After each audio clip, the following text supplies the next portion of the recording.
This is the Channel Islands, located at the coast of California, and for many years, several different native tribes lived here. During the 1800s, the period of sharp increase of exploration, many sailed across seas to discover new land. However, this sometimes caused conflicts between both parties. A prime example of this is the dark history of the island on the far left, called the San Nicolas Island, and this got a lot of people's attention during that time. In 1853, a group of explorers went to the island and made a strange discovery. They found this woman living all alone in isolation.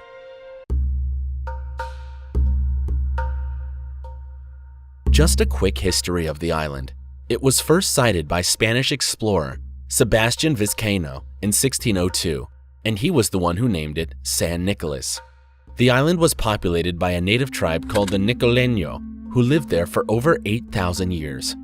Apart from the 1602 sighting from the Spanish explorer, not much information on what happened for the next 200 years.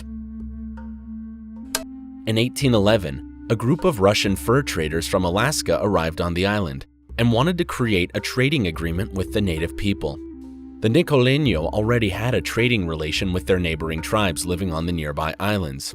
Still, the Nicoleño agreed to do business with them, but this didn't last long, since there were repeated quarrels over the amount of fur goods being exchanged, and this heated tension eventually led the fur traders to raid the homes of the native tribe and wipe them all out of existence.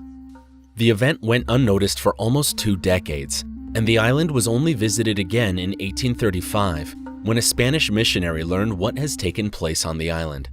So in hopes to find any survivor, they sent a search team to investigate. During the rescue mission in San Nicolas Island, they found 20 surviving tribe members and were evacuated to Santa Barbara Island, the small island just east of the San Nicolas Island. So the question is, if there were already a rescue mission in 1835, why was there still a lone woman that was discovered in the island in 1853? Well, there are several differing information on this account.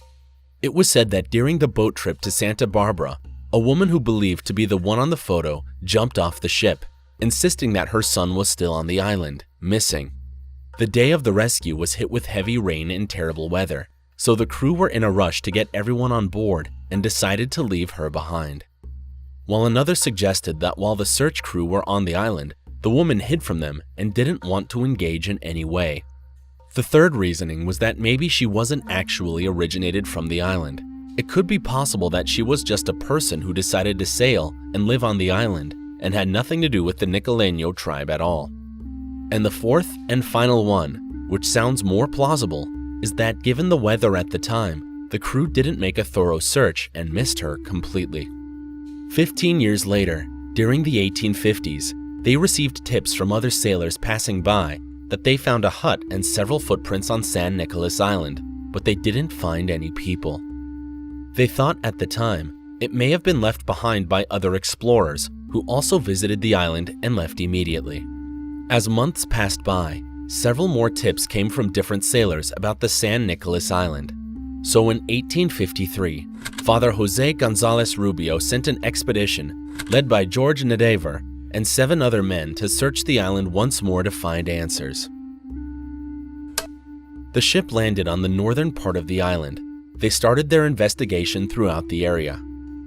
One of the crew members named Carl Dittman noticed bare human footprints that he knew didn't belong to one of his men, since all members were wearing boots. As he followed the footprints, he also discovered seal blubber that were neatly placed on the ground to left dry. At this point, he knew they weren't alone. He continued to track the prints, and it eventually led him to a hut that is made out of whale bones. The little shelter was a round brush enclosure with a narrow opening, and just beside the entrance, Carl found the lone woman preparing her meal, scraping the whale meat apart. The woman was described to be 40 to 50 years of age. She wore a handmade dress of feathers, which was sleeveless, length that reaches her ankle, and tied at the waist. Her hair was long and brownish, mainly due to prolonged sun exposure. While her teeth were complete, it was worn to the gum, most likely from eating tough meat. Despite being alone and isolated on the island, she was not skinny. The first encounter caught the explorers off guard. Most of the time, native tribe were very cautious when meeting an outsider. The woman was cheerful when she met them and even offered them a meal. The woman only spoke her native language called Nicoleño, and because of this, they couldn't understand her verbally, and they mainly used hand gestures to communicate. Without any way to know her name, the crew members called her the Lost Woman or the Wild Woman. Their main objective was to bring her back to Santa Barbara, so they offered her to come with them, and without hesitation, she accepted the offer and left the island and all her belongings behind. Even though she didn't know the language, she managed to transition her lifestyle among the locals and accepted her new home. This came up as a surprise for many, since most tribe members who live on their land for a prolonged period are reluctant to leave because they've been accustomed to their own environment. On the island, they tried to look for people who can communicate with her so they can better understand her situation and life story. There were 3 members that came from her tribe, and those people believed to come from the 1835 rescue mission. However, though when they went to meet the lone woman, they couldn't understand the language she was speaking. Another attempt to figure out what she was saying, they brought a native person that came from another tribe who lived in the Channel Island region called the Chumask, but he too didn't understand her. But this didn't stop her from integrating herself with the community. She interacted with the residents despite the language barrier and participated in numerous dancing events. She was well liked among her peers and was given various gifts. Unfortunately, her time was cut short. Just 7 weeks after her arrival, she caught dysentery, a severe cause of abdominal pain caused by several infectious bacteria. It is said that she caught this after she ate different foods with a weak immune system. Since the people knew her time was up and she still didn't have a proper name, the priest baptized her before she passed away and gave her the name Juana Maria. In an entry, Father González Rubio wrote on the book, "On October 19, 1853, I gave ecclesiastical burial in the ceremony to the remains of Juana Maria, the Indian woman brought from San Nicolas Island, and, since there was no one who could understand her language, she was baptized conditionally by Father Sanchez." The legend of Juana Maria lives on. In 1960, a children's novel book was published called Island of the Blue Dolphin, written by the famous author Scott O'Donnell.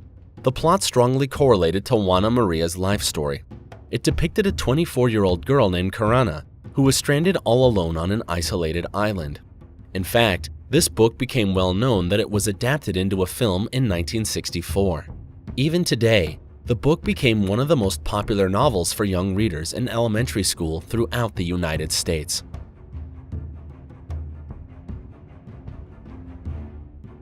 The story of Juana Maria truly fascinated many. In 1939, a group of archaeologists visited the San Nicolas Island to further look for more clues about her.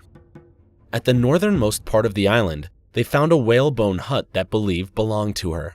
It exactly matched the description left by the crew who first found her.